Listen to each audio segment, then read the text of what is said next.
नमस्कार दोस्तों, हमारे YouTube चैनल में आप सबका हार्दिक स्वागत है। फ्रेंड्स, आज हम कक्षा 5 विषय हिंदी अध्याय 13 किताबें के अभ्यास प्रश्नों को हल करने वाले हैं। चलिए प्रश्नों को देखते हैं। पहला प्रश्न, किताबें क्या करती हैं? हमारा उत्तर, किताबें हमसे बातें करके ज्ञान देती हैं।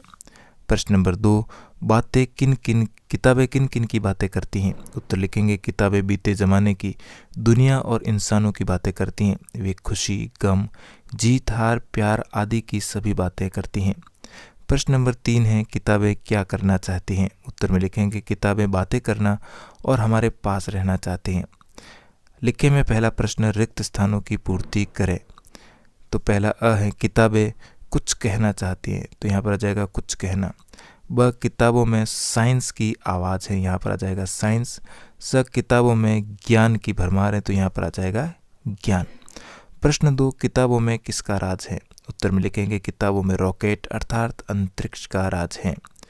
किताबों से तुम्हें किन किन बातों की जानकारी मिलती है? प्रश्न 3 का उत्तर लिखेंगे, किताबों से हमें इतिहास, विज्ञान, अंतरिक्ष, भविष्य और मनुष्य के रोजाना के क्रियाकलापों की जानकारी मिलती हैं। प्रश्न 4, किताबें ज़माने में इंसानों की बातें कैसे करती हैं? उत्तर में लिखेंगे, किताबें हमें बताती हैं कि कैसे इंसान का उद्भव और विकास हुआ तथा कैसे इंसान प्रगति करता हुआ आज के समय तक पहुंचा है। प्रश्न 5, यदि किताबें नहीं होती तो क्या होता? अपने विचार लिखें। उत्तर में हम लिखेंगे, यदि किताबें नहीं होती तो हम ज्ञान प्राप्त नहीं कर पाते। पुराना ज्ञान आगे की पीढ़ी तक नहीं पहुंच पाता। हमें देखने, सुनने के, याद रखने की क्षमता से ही ज्ञान हासिल करना पड़ता। मनुष्य जाति का विकास भी रुक जाता और अनेक समस्याओं का हल करना भी कठिन हो जाता। भाषा की बात में पहला प्रश्न, इनकी आवाज़ को नाम दो। तो यहाँ पर अ हैं, चिड़ियों की बोलने की होती हैं चहचहाट, पत्तों के हिलने की आवाज़ को हम कहते हैं सरसराहट, बादलों के गरजने को हम कहते हैं गड़गड़ाहट और नदी के बहने को हम कहते हैं कलकल की आवाज़। प्रश्न 2, पाठ में फूल शब्द आया है। फूल को सुमन, कुसुम, प्रसून आदि भी कहते हैं। इन शब्दों को समानार्थी कहते हैं। इसी प्रकार के निम्न शब्दों के समानार्थी लिखिए।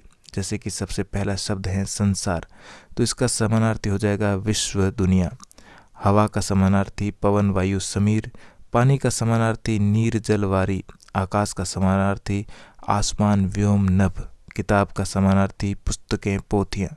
मनुष्य का समानार्थी हो जाएगा मानव, नर, मनुज। और बादल का समानार्थी हो जाएगा जलद, मेघ, वारिद।